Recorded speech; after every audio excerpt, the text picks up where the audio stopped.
Oh my god. Welcome back to the Stock Estate, everyone. I'm an ex-financial advisor, and today we are going to talk about BNGO, Bionano Genomics. This stock has recently gone parabolic, jumping over 300% in days. In terms of price movement, that's even more impressive than Wall Street's darlings, Tesla, or even NIO. Is it still worth buying at these price levels? Let's figure it out together. Okay, we got a lot to talk about and not a lot of time, but before we jump straight into it, I really hope you guys enjoyed today's video. I felt that I had to rush out today's video, even though it was raining the whole day here. Such a nice day to sleep in, or even watch Netflix, but I was actually unable to finish the movie because, I could not sit easy knowing that this video could save a lot of you a lot of money. So, smash the thumbs up button to show your appreciation. It really helps out this new channel out in a massive and huge way, and subscribe to be an early bird to a family of rational investors. There are three catalysts into why this stock's actually running up huge, massively. The first one being, on December 28, Bionano disclosed that its genome mapping platform, Sapphire, has been accredited by the College of American Pathologists, and Sapphire is its genome mapping platform, which detects structural variations ranging from 500 pp to mega base pairs of length. So this is, I know it's a little bit complicated about all the genomic sequencing stuff, but basically, it is the first company to offer a laboratory developed test utilizing whole genome analysis. And being the forefront at this technology, obviously you get some huge attention, and this is one of the catalysts which why investors are actually hyped up about this company.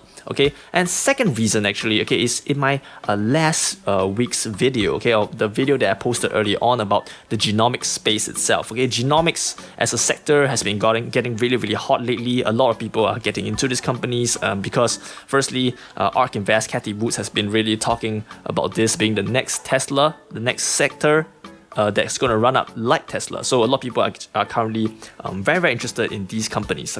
And thirdly, why they actually say that Sapphire will actually remain that the only effective and affordable technology capable of detecting structural rearrangements in the genome that are involved in disease. And this is actually been inside the independent publication on December 23rd. That's published on December 23rd in a side-by-side comparison that the Human Genome Restructure Variation Consortium sequencing method has only detected 72% of the largest SV that Bionano Genomics have detected across 32 different human genomes. That means, the best ones, right? The best human genome variation, is only able to detect 72% of what Bionano has detected. So, in a sense, Sapphire that's under Bionano, will be the so far, right, the only and most effective and affordable technology that can detect these small variations and rearrangements in the genome, that's involved in detecting those diseases. So you can see that now Bionano is at the forefront of this technology, and that's what gets people really excited. So this is the third catalyst that actually came out. And this caused this price to actually explode up all the way here. Oh my god, it's totally insane. Really insane. And all right, so secondly, I'm going to talk about should we, buy into this stock itself, which is the most interesting part, the most juicy part. So stick around and listen to what I have to say. Firstly, if you are a long-term investor, if you are a long-term investor, I will assume that you have read the risk profile, the 10Ks, the 10Qs, the business model, and you should have your own bullish thesis on this, and understand the business very well on a very high level, and are 99.99% certain that it will start to become profitable in the near future. If you believe it long-term, strongly in this company and willing to hold over 5 to 10 years, then we'll use the 40-20-20-20 rule to build the position. And dollar cost average down on this company, especially when it just pops so much. Easy. What is the 40-20-20-20 rule? It's basically, you start a position, putting 40% of your original position size that you want to have in this company. So, for example, if I want to put 2% on my entire portfolio in this company, I'll put, which is around 10,000, right? I will first put 4%, 40%, which is 4K.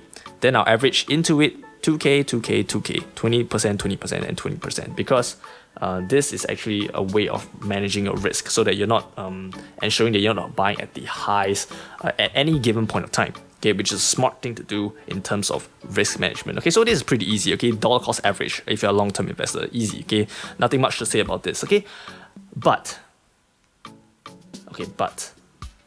if you do not believe in this, if you have not done your bullish thesis, you have not read the 10Ks, 10Qs and the business model, and just read a few articles, okay, or just read some recommendations, okay, don't be a slut, okay, and just randomly buy into companies because someone just recommended it, okay. Do your own research, okay, from many sources, and I'm just one of them as well, okay, and do your own research before you actually buy into any of these companies. Okay, really. If you really want to be a good investor, you have to do that. Okay, 2021 will be a year where valuations are high AF. Okay, and if anything, the companies which are yet to be profitable will be hit the hardest. Okay, you can quote me on that. Okay, and now things get even more interesting. Okay, if you are a trader, okay, or you're looking to buy into this for some quick profits or for a swing trade, okay, I'm going to give you my perspective on the price action and something for you to keep in mind if you're actually FOMOing or thinking of buying to BNGO. Okay, so first things first. Okay, we look at the price action over here. Okay, what is my normal thesis when you see this kind of parabolic moves? Okay, I know for my old subscriber, they'll know definitely the answer. They'll raise up their hand to be like, I know why. Okay, I know what you're gonna do. Okay, about this parabolic highs, especially in my previous Neo video, I actually explained this before as well. Okay, when we see this kind of parabolic highs, why we don't want to buy this kind of parabolic highs? Why? Okay, firstly, there is no support to fall back on. Okay, you can see that, right? Okay. It's crazy, okay? You see, it's a one straight line upwards, okay? So there's no support to fall back on. So if you're doing this, right, okay, where would you put your, if the price actually falls and crashes, right, from $3, right, where will it fall to? Okay, what is a psychological level that, people will actually stop selling it or actually buy back in? Okay, honestly, fundamental analysis is king, okay, in my profile, but however, technical analysis cannot be ignored as well because it provides a psychological level or a price level which a lot of people are actually buying into, because TA actually means nothing, but because so many people are adopting it, okay, so many people are looking at technical analysis that it actually matters now. It's actually important, okay, to look at it. Okay, so technical analysis wise, okay, there's no support to fall back on. Okay, there's no psychological level for people to start buying in. So selling will always breed more selling, buying will always breed more buying, especially this kind of parabolic moves. People will probably buy into this for a good swing trade. They'll actually take their profits early, and selling will lead to more selling, trigger more stop losses, go sell, and it will go all the way back to this level, which is 50 cents. Okay, there's no levels. Okay, insane. Okay, I can see nothing at all. Okay, so this is a very huge. It's actually I don't know how many percent is that, but you're probably left with around 10 or 15% of your original investment left if this things go south in this. Okay, so that is warning sign number 1. Okay, warning sign number 2. Okay, it's actually the risk to reward ratio. Okay, so if you're swing trading, you want to trade this, right? Where would you put your stop loss? Here. I don't know where. Okay, if you're a swing trader, right, definitely does not make sense to put your stop loss here. Like how? Okay, you'll put your stop loss in an area of value, which is a support, a trend line, or something. But the nearest support is actually here, 50 cents. Okay, it does not make sense. Okay, it really does not make sense. Okay, you can be more arbitrary. Okay, let's say you say okay, fine, I will put it here. Okay, at the last candle low. Okay, around here, around 260. Okay, 50% drop, which is quite significant as well. Okay, but you can see from a risk to reward perspective, right? Okay, this stock itself has actually to move out equally. Okay, so this is around 50 cent move, right? Or 50 cents. 50 cents. Okay, it has to move up at least another 50 cents. Okay, to justify at least a 1:1 risk ratio profile, okay, which is very low as well. Okay, it's very low. Okay, it's a no for me. It's very low. So you want to have an even better risk to reward ratio. Okay, 2:1, right? It has to move $1. Okay, $1, which is 25%. Okay, for you to justify this risk to reward ratio, and just to remind you, okay, this level is just a random level that is based on one candle alone, so it's totally unreliable. Okay, so in my opinion as a trader, right? Okay, so again, I say this is a perspective of a trader, right? This does not make sense at all. Okay, so this is a horrible setup to be trading this. Okay, so that's two. Okay, and the third point, okay, is we are looking at other indicators as well, such as the RSI and MACD. Okay, RSI, if you don't know what RSI is, it shows, it's talking about whether it's an indicator which tells us whether a stock is actually overvalued. In terms of whether it's being overbought or oversold. Okay, so it's overbought. Most of the time, you actually become, you actually go back to normal levels. That means you actually sell off in a while. Okay, and when it's oversold, okay, most of the time actually will go up in the near future itself. So you can see the RSI is extremely oversold at 96. Okay, mind you, okay, 100 is the max at overbought. 100 is the max. Okay, anything above 70 is overbought. Anything above 30 is oversold, in my opinion. Okay, so 96, almost at the limit. Okay, I think I only saw this at another time, like in another stock. Okay, but rarely it goes up to 96. Okay, so it's extremely overbought, and that's actually another negative sign. No. Okay, no, bitches. No. Okay, it's gonna go down soon. Okay, so RSI indicator overbought. Okay, MACD itself. Okay, you can see that it's actually expanding a lot over here. Okay, huge expansion. Okay, that means it's about to come down. Its peak is about to come down again. So it's probably going to consolidate in a while. And yeah, so other indicators such as the RSI tells us that it's overbought. Not really a good thing as well. Okay, so lastly, I'm going to talk a little bit more about its history. Okay, so we are looking at it from a very, very short-term perspective. Okay, but I always like to look at the larger time frame. Okay, I'm actually scrolling through. Okay, looking at a larger time frame. Okay, and what can I see? Okay, what can I see? Okay, I can see that its highs was actually at, oh my god, it's actually at $10 before. Okay, interesting, and it's always been on a downtrend.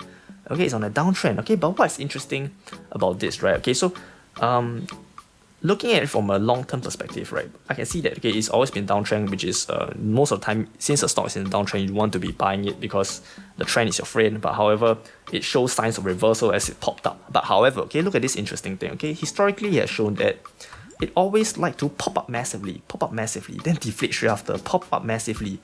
You see, over here, okay, it likes to pop up massively, deflate straight after, pop up massively, deflate straight after. Okay, then it goes on a downtrend, pop up massively, deflate straight after. Especially this one, okay, pop up so much, okay, up to $4.50 range and deflates back to the $1 range. And you go, now it happened again. Okay, it popped up all the way here to $30 and $3. Okay, it doesn't mean it can't run up to another $4, but however, it will deflate very, very fast. Okay, I can feel that. Okay, if it follows historical patterns, okay, and people are using this as a guide, okay, that historically it will happen. People will be very fearful, and they will actually sell off very quickly. Okay, this is just a gut feeling, more of a gut feeling, and looking at historical patterns. Okay, so this is another warning sign to me personally as an investor that is very prone to pump and dump. Okay, and just another small little news, right? Okay, so basically, Bionano Genomics, okay, was on the move on Wednesday, right? Okay, and it was actually having trouble meeting the $1 minimum price for its stock, okay, to remain on the Nasdaq. That means it had a chance of being delisted. Okay, and the company got an update that it were allowed to stay in the market for additional 180 days. Okay, but until it gets delisted, okay, and Bionano Genomics has to get the price above $1 per share, and he had only December 16 to meet this requirement.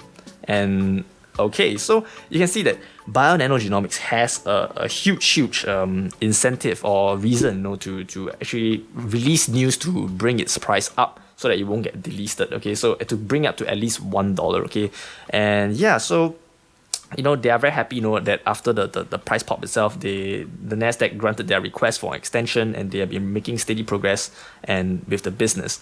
Okay, so yeah, this is another warning sign to me, because if a pump and dump happens again, okay, then this company will go back to the dangers of being delisted again. Okay, and delisting is never a very really good thing. So because you can stand a chance of losing everything. So yeah, this is another a little warning sign that I have as well.